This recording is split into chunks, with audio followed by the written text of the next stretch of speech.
pas dit qu'ils étaient parfaits. Oui. Donc, il est vrai que si nous voulons regarder les 3 étapes, par exemple, qui mènent à l'initiation ou à l'intégration d'un profane au sein de la maçonnerie, être bon, c'est le minimum que la franc-maçonnerie réclame pour que vous puissiez être apte à recevoir son enseignement. Il est clair que si vous êtes mauvais, entre guillemets, donc vous allez certainement être éclairé sur vos défauts. Mais pour arriver à cette étape où vous pouvez nécessairement être capable de suivre un enseignement, il faut quand même que vous présentiez des signes de bonté chez vous.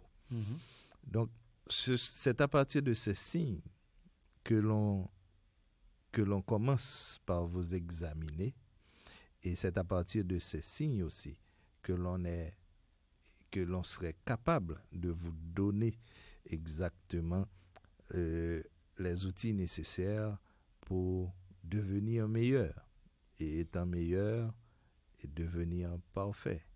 Donc, nous savons que la perfection est un idéal quand même à atteindre. Donc, la question que si nous nous intéressons seulement à ceux-là qui sont bons, et le frère Fegens l'a dit en gros, mais c'est sûr qu'il va rentrer dans les détails, et je vais aussi l'inciter à entrer dans les détails, parce que lorsque nous prenons l'individu qui se présente à nos portes, eh bien, il n'y a qu'une seule façon de pénétrer l'enceinte de la franc-maçonnerie, c'est d'exprimer une certaine somme de bonté. Si vous ne manifestez pas cette volonté de vouloir changer quelque chose, changer en vous-même, eh bien, ce serait difficile pour la franc-maçonnerie de vous ouvrir ses portes. Et j'insiste encore sur le mot du frère Fegens, nous n'avons pas dit que vous étiez parfait. Ce n'est pas ça que nous avons vu, et premièrement chez vous. Mais quelqu'un qui est d'accord pour se laisser guider et éclairer. C'est lui l'homme bon. L'homme bon, c'est celui qui reconnaît qu'il a des tares, qu'il a des défauts et qu'il manifeste le désir de changer. Pardon. Donc, s'il sait qu'il a en lui des choses qui ne sont pas bonnes entre guillemets, eh bien, il manifeste le désir de changer. Eh bien, en exerçant ce désir à tout bout de champ, cela fait ressortir chez lui sa bonté. Donc, nous avons, en maintes fois dans la rue, nous rencontrons des gens qui manifestent un désir réel de changer. Et certaines fois, qui nous demandent « aidez-moi ». Souvent. Oui, aidez-moi à faire l'effort. Je veux être quelqu'un de différent. Je veux changer. Eh bien, c'est sa bonté qui vous... Et c'est avec sa bonté qu'il vient vers vous. Ce n'est pas en vous agressant. Écoutez, frère Fegens, je veux changer. Change-moi, non. Mais c'est sa bonté qu'il présente. Eh bien, c'est cette bonté-là que nous prenons. Nous vous donnons encore des outils, des enseignements. Quand nous parlons d'outils, nous parlons d'enseignements. Et avec ces enseignements, vous allez vous rendre meilleur. Maintenant, la question qui dit que est-ce que ce n'est pas une violation de la loi de la charité si nous nous intéressons tout simplement à ceux-là qui sont bons et que nous ignorons volontairement ceux qui ne sont pas bons. Mais non, la franc-maçonnerie n'a jamais dit qu'il ignore le monde. Et si nous voulons devenir meilleurs, c'est pour rendre les autres meilleurs, les apprendre aussi à devenir bons. Donc le franc-maçon, il prêche par l'exemple. La bonté, ce n'est pas un concept pour le franc-maçon, mais c'est un acquis, c'est un fait. C'est sa transformation. Donc, à partir de cette transformation, nous pouvons servir d'exemple à l'autre qui est, entre guillemets, pas bon, pour qu'il puisse devenir bon.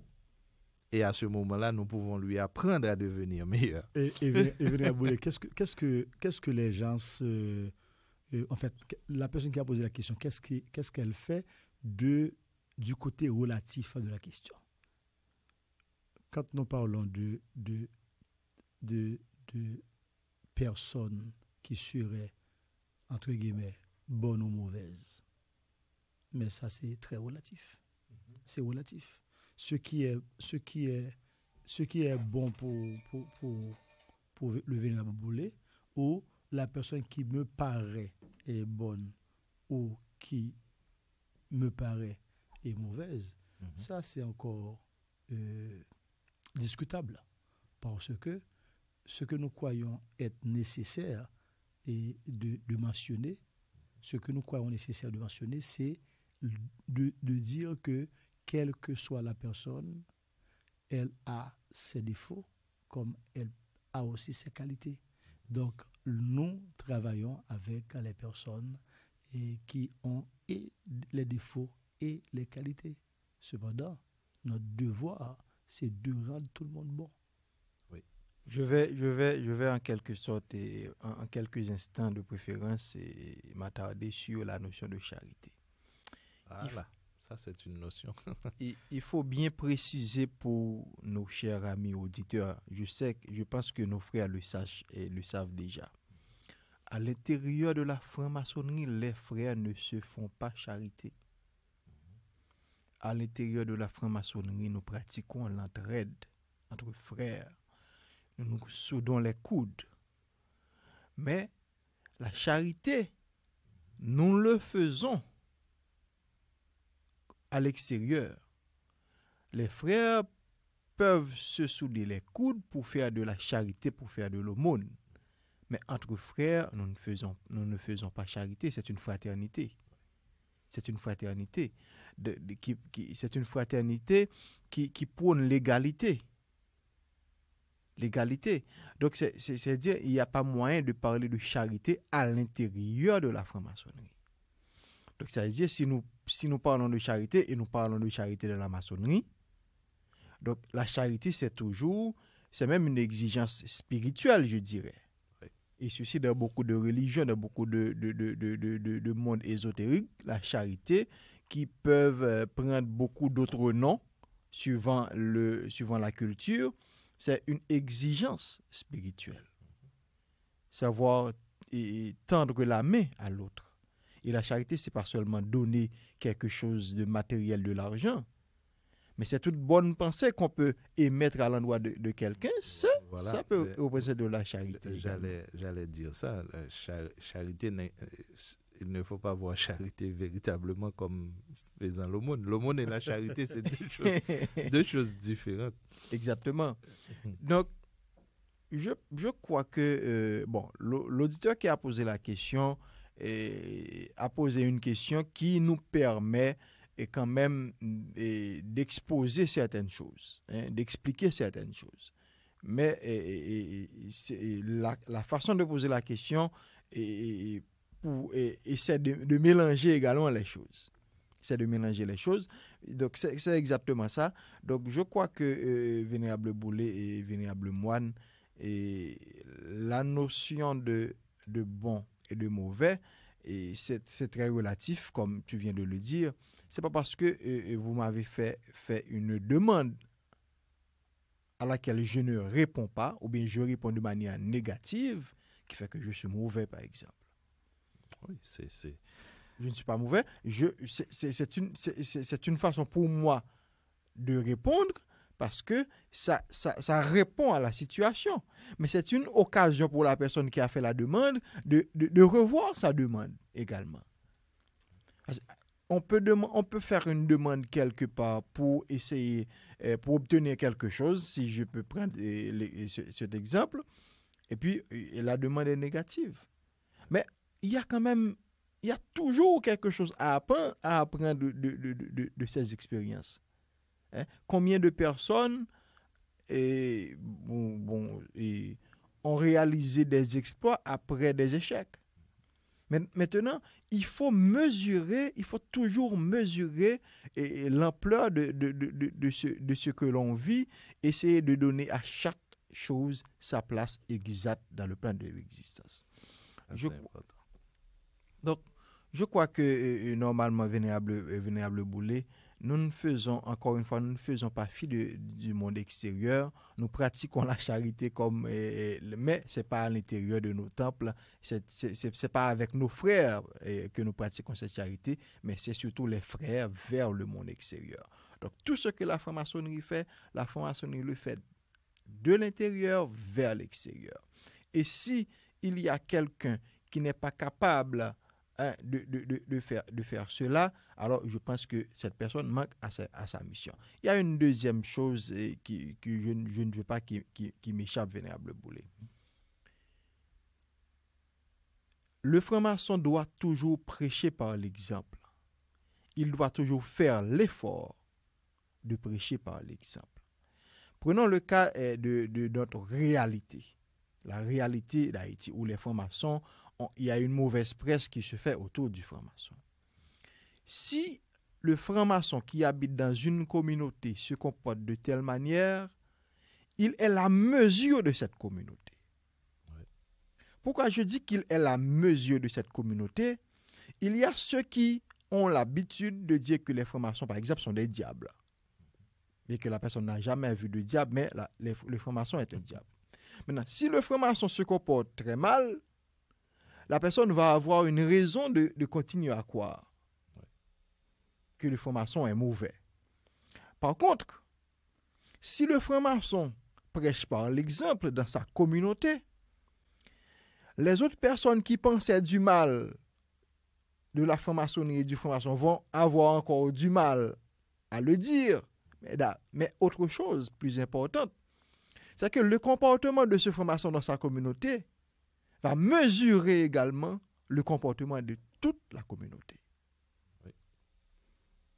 Parce qu'on va dire, celui-là, il est franc-maçon, mais je ne comprends pas pourquoi est-ce qu'il se comporte comme ça. Il participe à beaucoup de choses, il fait ci, il fait ça, il donne son aide. Donc, c'est pourquoi je dis que le franc-maçon peut représenter la mesure de sa communauté par son comportement. Tout à fait. Moi, je pense que c'est évident. C'est évident parce que le fait de se dire franc-maçon, on est astreint à une obligation de se comporter très bien. On est aussi assujetti au respect scrupuleux des règles de la société. Et ces règles s'imposent à soi-même carrément. C'est ce que j'allais dire. Continue. Et puis, quand le frère Féguens a dit que le franc-maçon doit prêcher par l'exemple, c'est-à-dire, c'est bien vrai, on ne frappe pas à la porte de quelqu'un pour lui inviter à venir se faire initier. On ne prêche pas dans les rues, dans les quatre coins des rues, dans les carrefours. On n'a pas une église où l'on reçoit les gens. On a des temples où l'on travaille à l'élévation de l'humanité, à l'élévation de l'âme. On a des temples sacrés où nous travaillons, si vous voulez, et sur certaines choses que nous considérons comme des choses importantes pour l'évolution de l'humanité. Ainsi, à chaque fois que nous parlons de franc-maçonnerie, nous parlons d'une institution réunissant des gens de toutes les religions, de toutes les confessions, des gens de toutes sectes, de tout compartiment social. Nous parlons aussi de gens capables de s'élever à un niveau pour se projeter l'image d'un vrai exemple. L'exemple au niveau du comportement, l'exemple au niveau de tout et tout.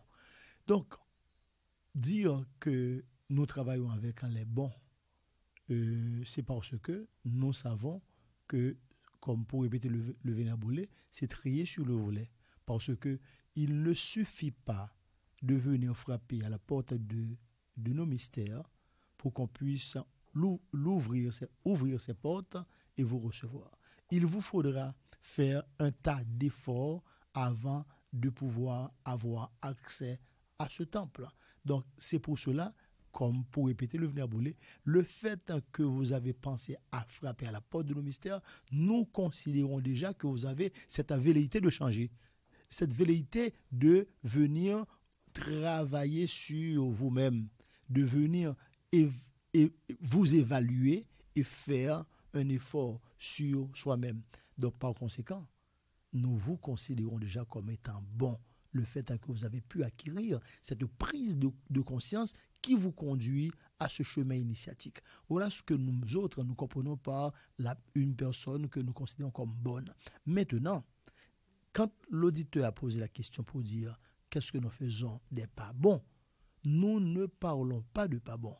Nous parlons de gens bons parce que ces gens, nous les considérons comme bons parce qu'ils ont déjà pris l'initiative de vouloir chercher le chemin de la lumière. Donc cette prise de conscience fait de la personne une bonne personne. Donc nous avons aussi cette responsabilité d'améliorer cette personne pour qu'elle puisse devenir meilleure. Voilà pourquoi le Vénérable est venu avec le sujet de ce jour, justement pour pouvoir dire que quand vous frappez à la porte, c'est pas parce que vous êtes déjà dans un état tout à fait correct. Donc, nous croyons que nous allons certainement travailler avec vous pour qu'on puisse avoir une meilleure façon de se faire voir, une meilleure façon d'être en réalité. En plus, pour terminer, et quand nous disons que nous ne sommes pas d'accord avec le terme pas bon, c'est que nous reconnaissons en tout temps qu'il y a des gens qui sont de mauvais comportements, il y a des gens qui sont de mauvaises pensées, de mauvaises attitudes. Ils sont encore dans les ténèbres. Et c'est des gens qui sont encore dans les ténèbres. Donc, il nous faut faire en sorte que nous travaillons pour qu'ils puissent en sortir des ténèbres et retrouver le chemin lumineux, le chemin de la grande lumière. C'est pour cela que nous disons qu'il faut absolument qu'on fasse l'effort de faire de cette personne une personne meilleure. Alors, si je vais dire peut-être en substance, et l'homme bon, il est bon, c'est vrai, eh bien, pour devenir meilleur, il lui faut certains outils, il lui faut connaître certains concepts et les appliquer dans sa vie. C'est à partir de ce moment-là qu'il va devenir meilleur. Ce que la franc-maçonnerie lui offre, c'est justement tout ce panoplie d'enseignements qui va lui permettre justement d'extérioriser sa bonté. Nous connaissons pas mal de gens qui sont bons, mais qui ne savent pas exactement comment exprimer cette bonté. Assez souvent, en voulant être bon avec les autres parce qu'on est bon et qu'on s'y prend mal, eh bien, votre bonté passe pour quelque chose de méprisable. Parce que vous ne savez pas quand aller vers les gens de certaines façons, d'une certaine manière. Eh bien, c'est ce que fait la maçonnerie. La maçonnerie vous donne des outils pour que vous ayez beaucoup de choses en main pour pouvoir extérioriser, exprimer cette bonté. Maintenant, lorsque, en tant que maçon, vous savez comment justement travailler sur vous et sur vous-même, eh bien, il est facile d'aller vers celui que l'on considère comme pas bon. Et l'apprendre à devenir bon. Oui. Et qui sait, lorsqu'il aura trouvé le chemin de la bonté, peut-être que nous pouvons l'admettre dans notre temple et pour qu'il puisse devenir meilleur. C'est un processus. Mais il faut quand même que nous soyons imprégnés des idéaux de justice, de paix, de charité surtout. Et parce que et c'est pour cela que je vous ai dit, le frère est un frère avisé. Lorsqu'il a pris le mot charité. Donc, être charitable, nous avons fait la différence tantôt entre l'aumône et la charité. La charité est une vertu qu'il faut extérioriser. Donc, apprendre tout cela dans un temple et vivre en conformité avec ses principes, c'est devenir l'exemple dans cette communauté dont parlait et le frère Feigens. Prêcher par l'exemple ne signifie pas que vous allez démontrer à tout bout de champ que vous êtes bon. Eh bien, c'est la meilleure façon de dire que vous n'avez rien compris de l'enseignement qu'on vous a donné. C'est un élan naturel. Être charitable, ce n'est pas faire semblant, c'est être charitable. Ce n'est pas essayer d'être charitable pour que les autres nous voient en tant que tels. Mais non, c'est de l'être. Du plus profond de vous-même, c'est de l'être. Il y a une question d'élan dans cette affaire de charité. Et si on ne fait la charité que pour se faire remarquer, ou si on s'efforce de le faire, ou si on est en train de faire un acte dont on n'est pas conscient et de sa portée et de sa valeur et de son utilité, on n'est pas de la charité. On est de la charité quand on est en train de faire un devoir dans un élan de cœur sans rien attendre en retour et avec évidemment la volonté de permettre à quelqu'un de devenir ou d'avoir un rayon de lumière sur son visage, un contentement. Tu n'es pas charitable si tu ne te vois pas dans l'autre. C'est ça, justement. Il faudra chercher à t'identifier dans l'autre et comprendre que sa situation peut être la tienne. Oui. Et ça t'affecte en réalité. Le fait de t'asseoir aux côtés de quelqu'un vulnérable, ça te rend aussi vulnérable. Et par conséquent, il faut absolument qu'on fasse cause commune pour pouvoir résoudre son problème et éviter qu'il ne soit pas un fardeau sur le dos. Par conséquent, je pense que à ce niveau, le vénérable Aboulé a bien cerné le terme et charité charitable. Maintenant, pour revenir à la question initiale, nous parlons de cet auditeur qui a posé la question. Et quand il a parlé de bon, quand il a parlé de mauvais, il lui faut comprendre que les gens sont à la fois bons et mauvais, dépendamment de la situation, dépendamment de ce que la personne a en face à gérer comme situation ponctuelle.